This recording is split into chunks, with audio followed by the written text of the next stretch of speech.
Hello! Je suis contente de vous retrouver aujourd'hui pour ce concept de vidéo que je vous ai fait qu'une fois et qui, me semble-t-il, vous a bien plu. Alors je sais que ça plaît pas à la majorité, mais en tous les cas pour ceux qui avaient regardé la vidéo, j'avais eu énormément de retours en commentaire et ça m'avait fait trop plaisir parce que moi les jeux de société c'est un truc avec Tristan qu'on adore et j'étais trop contente de pouvoir échanger sur ça avec vous dans les commentaires. Donc bah du coup je remets ça avec 3 nouveaux jeux et en espérant que ça vous plaira. N'hésitez pas à me dire si en commentaire vous avez fait grâce à la dernière vidéo des découvertes de jeux ou voilà si vous en êtes acheté et que vous les avez testés. Et donc aujourd'hui je vous ai fait une petite sélection. On a globalement 2 jeux assez familiaux, un jeu familial, des jeux familiaux. Et on en a un qui est spécial pour jeu à 2 parce que voilà, comme je vous expliquais la dernière fois avec Tristan, la majorité du temps on joue tous les deux. Donc on aime bien avoir des jeux voilà, pour jouer à plusieurs quand on est dans nos familles, mais sinon majoritairement on joue tous les deux. Et du coup en vous parlant de jeux à 2, alors je sais pas si cette vidéo arrivera avant Noël, la semaine de Noël, la semaine d'après Noël, mais ça peut vous donner des idées pour ces vacances de Noël, soit pour faire en cadeau si j'arrive à vous la mettre avant mais c'est pas gagné, soit bah voilà pour jouer pendant les vacances de Noël si vous voulez après vous l'acheter si ça vous tente. En tous les cas nous un jeu à 2 qu'on adore et celui-là je l'ai aussi testé avec mon père et il aime aussi, donc pour vous montrer que ça peut plaire à plusieurs générations, c'est Nagaraja, c'est un jeu qu'on a acheté cet été qui est un jeu en fait donc qui se joue à 2 où il y a en fait tout simplement on a chacun notre plateau et nous sommes des explorateurs. Notre but va être de trouver des reliques, donc il y a celui qui doit trouver les reliques bleues et celui qui doit trouver les reliques oranges et ça se joue avec un principe de dés qui est assez original puisque ce sont des petits bâtonnets avec des points dessus et avec des petites cartes qui ont des effets et donc le but du jeu ça va être bah voilà, de créer une sorte de labyrinthe chacun sur notre plateau pour pouvoir aller rejoindre les différentes reliques aux différents endroits de notre plateau et les attraper puisque sous les reliques, une fois qu'on est arrivé à la relique, on peut retourner, il y a un certain nombre de points et donc c'est le premier qui arrive à un certain nombre de points qui a gagné. Et donc voilà, à chaque fois on va révéler une carte une carte qui représente un chemin, donc parfois c'est un virage, parfois c'est une ligne droite, parfois c'est un carrefour et donc on va devoir se battre un petit peu pour prendre les cartes qui nous intéressent pour progresser sur notre plateau et aller attraper les reliques. C'est un jeu qui est assez dynamique, voilà, où on joue tous les deux à chaque fois en même temps, donc bah, finalement on s'arrête jamais. On adore vraiment la mécanique de ce jeu, surtout que c'est des parties qui durent voilà, ils disent 30 minutes, nous même pas, enfin une petite demi-heure et en général on a fini. Et bah, les parties sont toujours différentes parce qu'en fonction des cartes qui tombent sur le moment, on peut avoir des petits bonus, parfois des petites gemmes spéciales qui nous donnent des points supplémentaires et avec des cartes toujours en main qui nous permettent soit donc de choisir les dés avec lesquels on va jouer en fonction de si on veut plus ou moins la carte. On peut dépenser des cartes qui nous font jouer beaucoup de dés ou peu si on préfère la laisser à l'adversaire. Il y a une petite stratégie comme ça et une mécanique à mettre en place et il y a également des effets qui permettent de voir à l'aveugle différentes reliques pour savoir si on veut plutôt aller vers celle-ci ou vers celle-là, certaines qui permettent d'échanger des reliques sur le plateau adverse. Voilà, il y a des petits pièges qu'on peut se mettre et franchement c'est un jeu où on aime beaucoup la mécanique. On a fait quand même pas mal de parties cet été et voilà, comme je vous disais, j'ai aussi joué en binôme avec mon père qui a beaucoup aimé aussi cette mécanique, donc voilà, très facile d'accès celui-là. Ils disent pour 9 ans et plus, voilà, une dizaine d'années,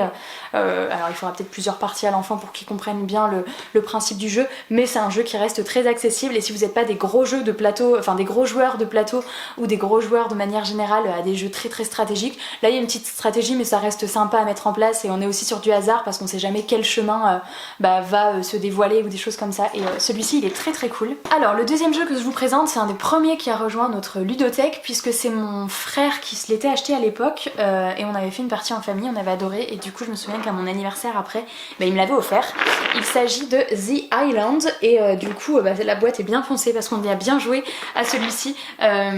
C'est un jeu où en fait eh bien, il y a des tuiles qui composent le plateau. Là encore un principe un peu aléatoire de construction puisqu'il y a 3 niveaux, il y a le sable, la forêt et la roche et donc on dispose un peu les tuiles n'importe comment pour faire le plateau, donc en fonction des parties les différentes matières peuvent se retrouver à des endroits différents et on va avoir chacun des petits bonhommes qui sont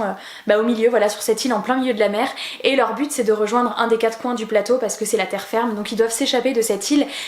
qui est en train de se faire recouvrir par les océans et donc progressivement tout au long du jeu l'eau va monter et on va enlever des tuiles, d'abord les tuiles de sable qui sont les plus petites, puis les tuiles de forêt, puis les tuiles de roche et de montagne et donc voilà, il y a des moments où il va falloir soit sauter à l'eau pour rejoindre la mer, soit prendre des barques, des fois il faut faire des alliances puisqu'on peut monter dans une barque avec un autre joueur, voilà, il y a des requins qui rentrent en jeu, des baleines, il y a des dés qui permettent de contrôler les différentes créatures marines et sous chacun de vos petits bonhommes, c'est ça aussi qui rend la stratégie, il y a un certain nombre de points que vous connaissez au départ, vous savez où où vous placez votre bonhomme qui vaut 6 points, votre bonhomme qui vaut 1 point. Une fois que la partie démarre, vous ne voyez plus ce nombre de points et c'est ça qui est assez intéressant puisque des fois vous pouvez sacrifier un bonhomme où vous savez que c'est un 1 dessous, du coup vous coulez votre propre bateau qui est avec d'autres joueurs, mais vous vous dites je m'en fous, c'est un 1 point, alors que vos bonhommes où il y a un 6 dessous, faut quand même les sauver parce qu'à la fin c'est les points qui comptent et c'est pas le nombre de bonhommes sauvés. Donc ce jeu il est très sympa, il est hyper familial là pour le coup avec les parents, les frères et sœurs, c'est hyper facile d'accès. Nous on y a tellement joué que finalement celui-ci on y joue moins, mais je sais que là par exemple pour Noël on va l'emmener chez Tristan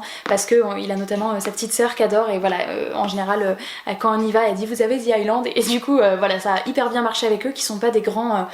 joueurs de jeux de société, mais vraiment celui-ci il est hyper sympa et le principe de pouvoir bouger ses personnages à l'aide d'actions et des bateaux et de pouvoir faire les requins, les baleines et il faut embêter les autres joueurs et à la fois il y a un peu de vengeance, ah bah tiens t'as mangé mon bonhomme avec un requin, je vais couler ton bateau avec une baleine. Voilà, du coup il est assez sympa et on y a vraiment beaucoup joué. Et enfin le dernier jeu qui est un beau bébé, une grosse boîte qu'on a depuis 1 an et demi puisqu'on ne l'a pas acheté cet été, on l'a acheté l'été d'avant, c'est La Forêt des Frères Grimm. Ça c'est l'un des jeux préférés de ma maman si tu passes par là. Donc comme le nom vous l'indique et c'est pour ça aussi qu'on avait craqué quand on avait joué, il est assez lourd à porter. Donc c'est un jeu qui est inspiré de tous les contes des frères Grimm où en fait le but du jeu ça va être de construire votre maison. Vous êtes un petit cochon, chaque joueur, donc ça peut se jouer jusqu'à 4 joueurs, il y a 4 cochons et le but ça va être de construire 3 maisons. Le premier qui a construit ces 3 maisons gagne la partie et donc vous pouvez choisir de faire des maisons en paille qui se construisent beaucoup plus rapidement, des maisons en bois qui se construisent de manière intermédiaire et des maisons en briques qui sont plus longues à construire, sachant qu'à la fin le joueur qui gagne c'est celui qui a les maisons les plus solides. Enfin si vous êtes le premier à gagner avec 3 maisons de paille, c'est vous qui gagnez, mais si vous êtes plusieurs à finir dans le même tour, le gagnant est celui qui a les maisons les plus solides. Donc quelqu'un qui a 2 maisons de briques et une maison de paille par exemple gagnera sur quelqu'un qui a 3 maisons de paille. Donc voilà, après c'est une question de stratégie, quelles ressources on a envie de récupérer pour construire quelle maison. Et lié à ça,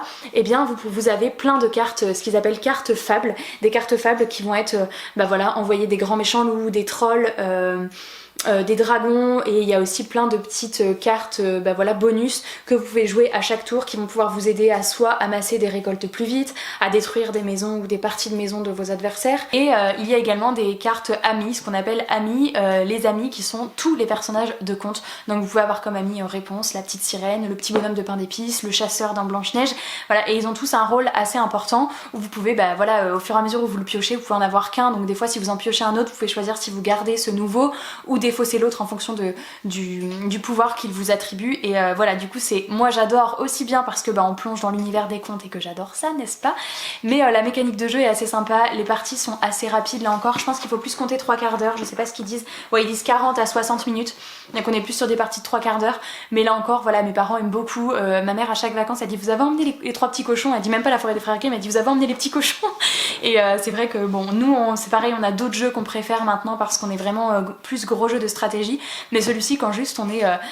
dans le salon de mes parents qui a la cheminée et qu'on veut faire une petite partie sympa le soir, et bien en général ça peut être La Forêt des Frères Grimm qu'on choisit. Donc il est assez sympa, visuellement il est très beau aussi, c'est vrai que nous on est très réceptifs à la beauté des jeux au niveau des cartes, au niveau des pions, au niveau des personnages et c'est vrai que dans celui-ci on est servi, on avait été assez subjugués, même les plateaux de jeux qu'on a devant nous, voilà il y en a 4 et ils sont très très jolis aussi, et puis voilà avec toutes ces références Disney que moi j'adore, donc celui-ci je vous le conseille aussi. Là c'est des petites vidéos qui sont assez rapides finalement, j'essaye de... La dernière fois il me semble que ça vous avait bien convenu comme principe, j'en montre que 3, je pourrais en montrer 5 pour que ce soit plus long, mais à la fois 3 je trouve que c'est bien pour vraiment faire votre choix parmi 3 parce que je me dis plus je vais en montrer, vous allez pas en acheter 10 à la fin de ma vidéo, donc voilà c'est pour vous faire découvrir certains jeux, et puis voilà j'essaye quand même de vous expliquer les règles en vous montrant quelques trucs, mais je peux pas non plus vous faire tout un déroulé de partie, ce serait plus le même genre de vidéo. Après à vous de me dire si ça vous intéresserait, mais je pense pas, enfin je sais pas, dites-moi si ça vous intéresserait carrément une partie de jeu filmée en fait avec Tristan, je sais pas si je pourrais mettre ça en place, mais ça me paraît pas très intéressant et pas très dynamique à regarder. Bon je sais qu'il y en a qui font ça sur YouTube, donc peut-être qu'il y a des adeptes de ça, mais voilà, en tous les cas dites-moi si vous trouvez ça trop rapide ou pas comme manière de vous montrer, c'est surtout pour vous expliquer les règles, le concept et pour vous montrer l'intérieur des boîtes, et voilà. Et je sais que la dernière fois vous avez été excessivement nombreux à craquer pour le jeu Villainous avec les méchants Disney, donc voilà, peut-être que je vous aurais fait découvrir et donner envie de jouer à d'autres jeux dans cette vidéo, je l'espère en tout cas, nous on se régale avec tous ces jeux, et puis moi je vous remercie d'avoir regardé cette vidéo en entier et je vous dis à la semaine prochaine dans une nouvelle vidéo. Ciao!